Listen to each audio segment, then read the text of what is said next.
नमस्कार, सत श्री अकाल। किवें हैं सारे? शुरू करिए फिर आज का टॉपिक।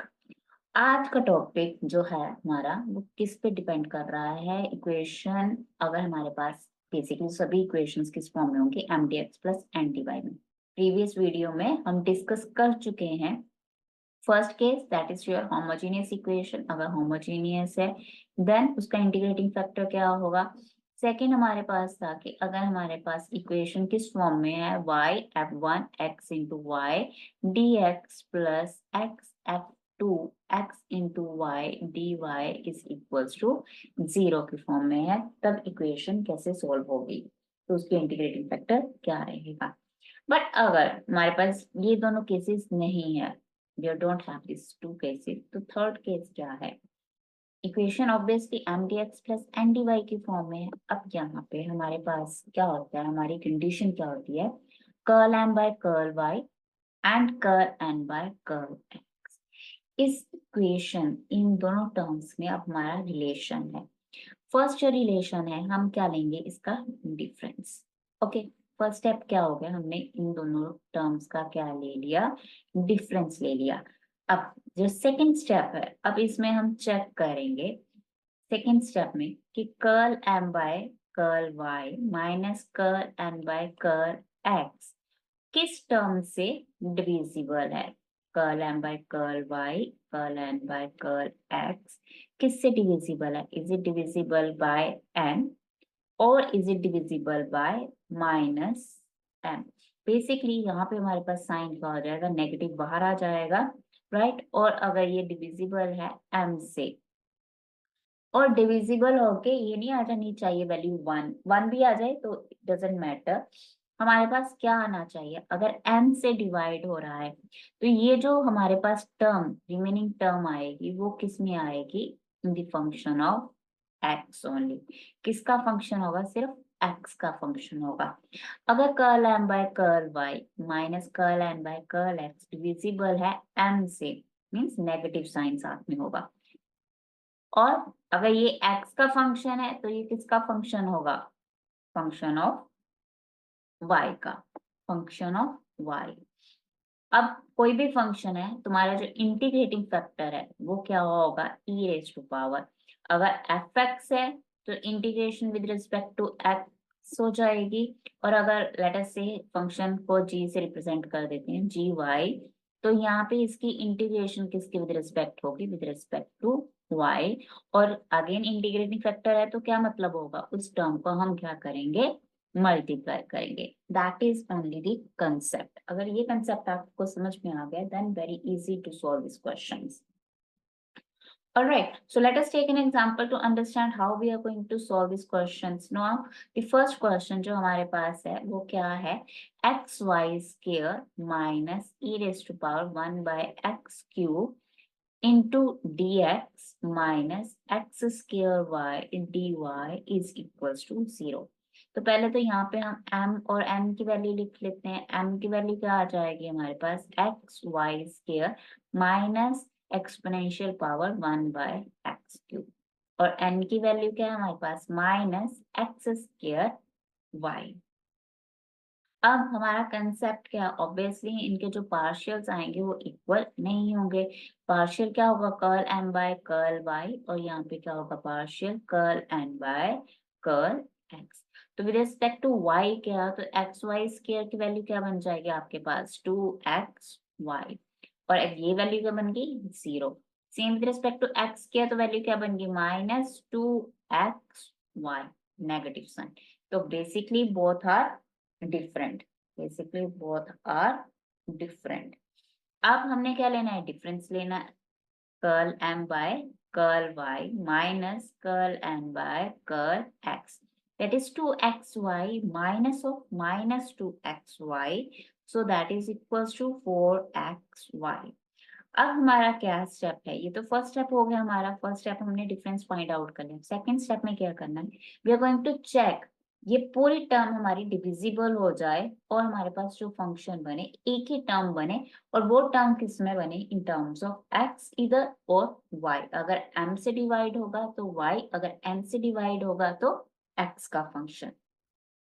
नाउ लेट अस सी कि ये टर्म किससे डिविजिबल है। अगर हम m से डिवाइड करते हैं, लेट अस सी अगर हम m से डिवाइड करते हैं तो इस साइन का हो जाएगा नेगेटिव और वैल्यू क्या बन जाएगी xy² माइनस 1/x³। तो हमारे पास कोई भी रिजल्ट नहीं आ रहा है, राइट। एक टर्म नहीं बन रही है और आइदर x या y की फॉर्म में बनना चाहिए, वो हमारे पास ये नहीं बन रहा है। तो हमने क्या किया, इसी टर्म को अब किससे डिवाइड कर लेते हैं, 4xy को डिवाइड बाय n। तो n की वैल्यू क्या है हमारे पास, -x²y। अब यहाँ पे एक x वैल्यू कैंसिल होगी, एक y वैल्यू कैंसिल होगी और एट द एंड हमारे पास वैल्यू क्या आ जाएगी, हमारे पास 4/x। अब ये फंक्शन क्या है हमारे पास, function of x only. This one is a function of x only, means हमने क्या किया, curl m by curl y और जो डिफरेंस है इन दोनों टर्म्स का, इसे हमने डिवाइड किया n से और हमारे पास एट द एंड जो रिजल्ट आया वो रिजल्ट क्या आया है eight the and, that is in the function of x only. तो इसका इंटीग्रेटिंग फैक्टर हमारा क्या होगा, integrating factor that is e raised to power -4/x dx, that is -4 log x, or we can say e raised to power log x raised to power -4, or we can say 1/x raised to power 4। अब हम इस term को पूरी equation जो हमारी ये equation है that is xy², इस इक्वेशन लेट अस से इक्वेशन नंबर 1, इसे हम डिवाइड कर देंगे अपने इंटीग्रेटिंग फैक्टर से। तो लेट अस डिवाइड इट। तो हमारे पास इक्वेशन क्या है, that is xy² minus e raise to power 1/x³ dx minus x² y dy is equals to 0। अब हमने इंडिविजुअल टर्म को क्या कर दिया, मल्टीप्लाई कर दिया by x raise to power 4 के साथ। तो हमारी रिजल्टिंग इक्वेशन क्या बन गई, that is y² over x³ minus e raise to power 1/x³ over x raise to power 4 dx minus y over x² dy is equals to 0। Now we are going to write its solution। तो solution क्या हो जाएगा हमारे पास, so solution is integration y treated as constant y² over x³ minus 1/x raised to power 4 e raised to power 1/x³ dx, okay, integration with respect to x plus integration not including the x term. तो यहाँ पे x term एक ही है, हमारे पास term एक है और वो कौन सी टर्म है, इंक्लूडिंग दी x टर्म। तो हमारे पास क्या हो गया, 0 into dy is equals to c। So we can write it here, y² क्या हो गया, ट्रीट हो गया कांस्टेंट और x raised to power -3 + 1 -3 + 1। अब यहाँ पे इंटीग्रेशन कैसे होगी, we are going to take 1/x³ treated as, let us say put this one as t, और हमारे पास आफ्टर डिफरेंशिएशन क्या वैल्यू आ जाएगी, -3 over x raised to power 4 dx is equals to dt, और we can say यहाँ पे value क्या बन जाएगी, dt over -3 and 1/x raised to power, ये बन गया ना 1/x raised to power 4 dx, ये वैल्यू बन गई हमारी dt बाय -3 और e raised to power t is equals to c। तो हमारे पास वैल्यू क्या आ जाएगी, -y² over 2x² minus minus plus 1/3 e raised to power t, और t की वैल्यू क्या है, 1/x³ is equals to c। So at the end we got -y² over 2x² plus 1/3 e raised to power 1/x³ is equals to c। So this one is your final answer for this question. Final answer for this question. तो हमने क्या किया, हमने first m और n की values निकाली, m और n के ऊपर हमने क्या किया, पार्शियल्स अप्लाई किए, m को विद रिस्पेक्ट टू y और n को विद रिस्पेक्ट टू x, उनका डिफरेंस लिया। आफ्टर टेकिंग देयर डिफरेंस हमने क्या किया, वैल्यू को डिवाइड करके देखा क्या ये m से डिविजिबल है या फिर n से डिविजिबल है। n से डिवाइड किया तो फंक्शन किस में आ गया, इन टर्म्स ऑफ x आ गया। Then we took the integrating factor, integrating factor क्या हो गया, exponential of f of x dx, और उस वैल्यू को हमने क्या कर दिया, मल्टीप्लाई कर दिया with the given equation and then we find out the solution. अब जो सेकंड क्वेश्चन है, let us solve the second question. तो सेकंड क्वेश्चन क्या है हमारे पास, that is 3x square y cube e raised to power y plus y cube plus y square dx plus x cube y cube e raised to power y minus x into y dy is equals to 0. Now again the same procedure we are going to apply. m की value आ गई हमारे पास 3x square y cube e raised to power y plus y cube plus y square, और n की value क्या होगी, x cube y cube e raised to power y minus xy। अब यहाँ पर you can see we are having two function with respect to y, यहाँ पे y के दो फंक्शन है फर्स्ट टर्म में, तो यहाँ पे हमारा अप्लाई होगा प्रोडक्ट रूल, बिकॉज हमने पार्शियल किसके विद रिस्पेक्ट निकालना है, विद रिस्पेक्ट टू y।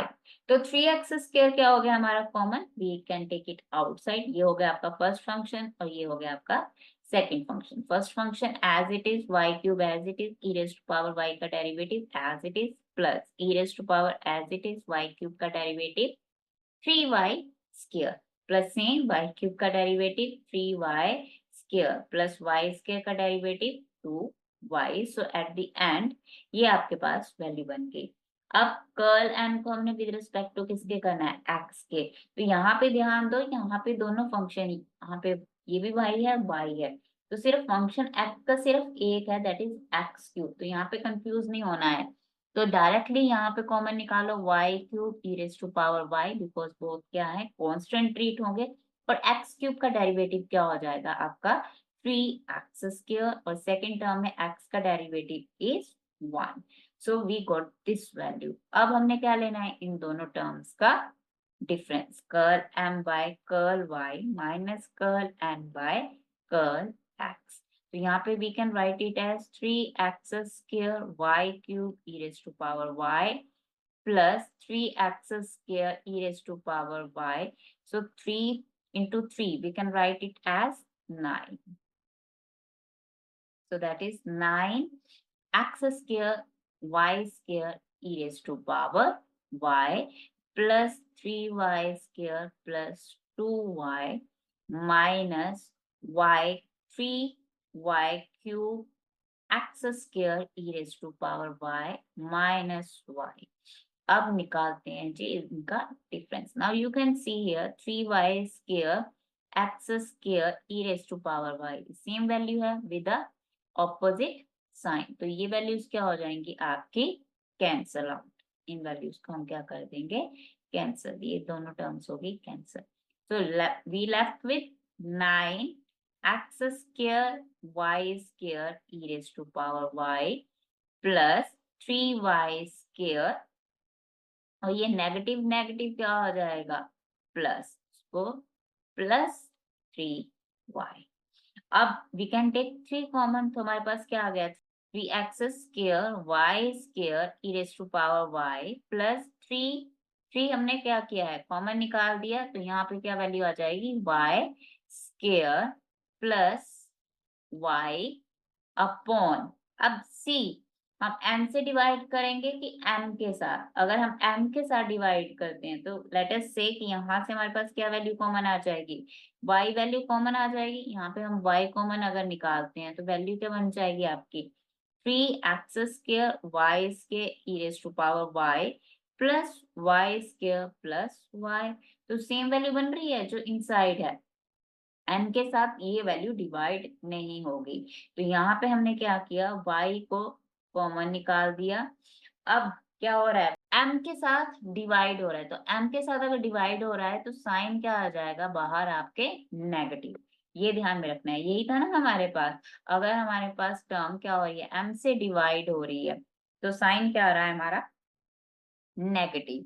तो सेम यहाँ पे अब हमने क्या किया, साइन नेगेटिव बाहर निकाल दिया और इनसाइड वैल्यू क्या बन गई, 3x² y square e raise to power y plus y square plus y। Now this total term will be cancel out और हमारे पास क्या बच गया, -3/y। सेम अब यहाँ पे क्या बना, ये फंक्शन ऑफ x, यही बनना चाहिए हमारे पास, फंक्शन ऑफ y बनना चाहिए, तो फंक्शन ऑफ y हमारा बन रहा है, राइट। तो अब हमने क्या निकालना है, इसका इंटीग्रेटिंग फैक्टर। इंटीग्रेटिंग फैक्टर क्या हो गया, E raise to power -3/y dy, so mine E raise to power -3 log y, or we can say e raised to power log of y -3 and we left with 1/y³।